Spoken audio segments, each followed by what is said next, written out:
Welcome back to the Blitz here on San Antonio Sports Star 94.1 FM AM 1250. He is Joe Reinagel. I'm Jason Minix. Let's talk to Stephen Jones of the Dallas Cowboys, brought to you by Miller Lite, the only beer of the Dallas Cowboys. Stephen, talk about the mood in the building from Sunday night with Dak's injury and the loss to where we are right now on a Friday afternoon. Well, it's been a roller coaster. Obviously, it was a very disappointing game for us to start with. Certainly, we felt like we had a great offseason, great preparation through training camp. Really felt good about our football team going into the game, and certainly didn't play to the standard, especially on the offensive side of the ball that we set for ourselves. We had an outstanding offense last year and really felt like, and still feel like we're going to have an outstanding offense this year, but we just never could get in rhythm and never really executed to the level that you have to in the NFL to have success. And then, of course, adding insult to injury to have Dak leave the game there in the fourth quarter, with his hand injury and what seemed to be a hand injury that might be a little longer than has now been, the prognosis is. There was a little more, smiling going on when we found out that this was probably more of the 4-week variety than the 88-week variety. So that's certainly a plus. And we just got to get in here. Cooper proved last year he could step up and do this. We went on the road, a tough place to play in Minnesota, and he played really well, and certainly we came away with the win. So the group's confident in Cooper. Cooper's had a good week. He's confident, and we just got to go out and execute. Certainly we're playing a Super Bowl caliber team in the Bengals.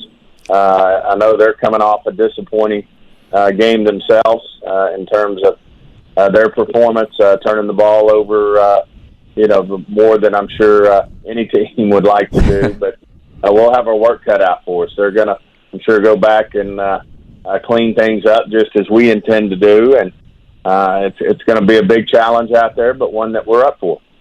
Stephen, the big news today was that Michael Gallup is ruled out for Sunday's ball game. What goes into making that decision? I mean, is it a doctor thing? Does Michael, how much does he have input on that? Can you lead us through that?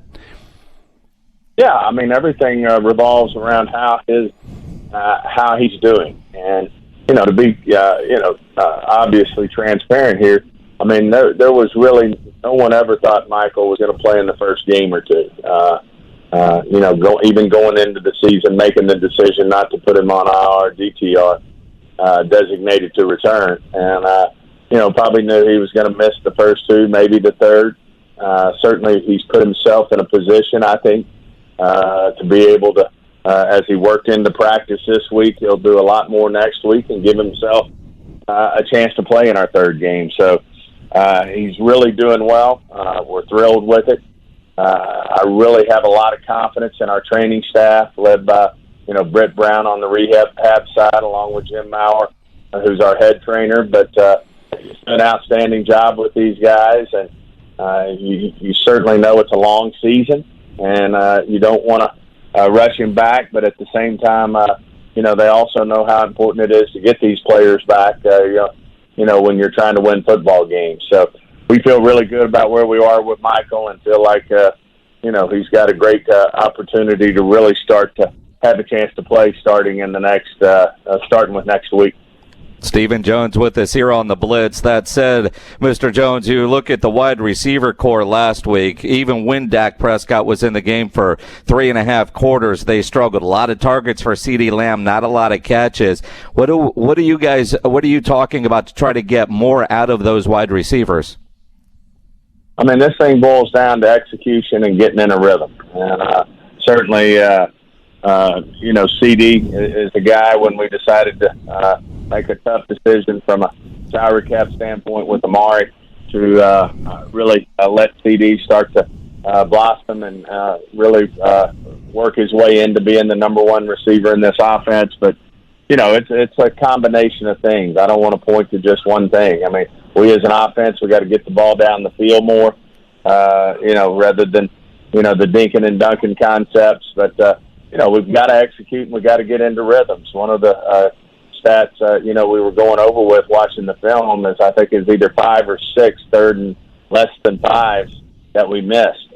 I'll have the exact numbers, but I think we were over 80% last year in converting those short third down plays, and that's actually a league-wide number as well. I mean, advantage offense on third and less than 5, and we had 5 of those we didn't convert on. If we do what we did last year, you convert on 4, and you start to get into a rhythm, and you have a drive. So those are things, the things that are there that you look at and you go, boy, those are things we got to clean up. And part of the problem with those two were, our penalties, especially with, not to pick on him because he's one of the guys, he's the last guy I thought would have had him because he's, such a detailed guy, Steele. Having 4 penalties in that game, 3 pre-snap penalties, that's just not like him. And certainly losing, going from 2nd and 5 and 4 to 2nd and 9 and 10 is a big difference in terms of what you're up against as an offense.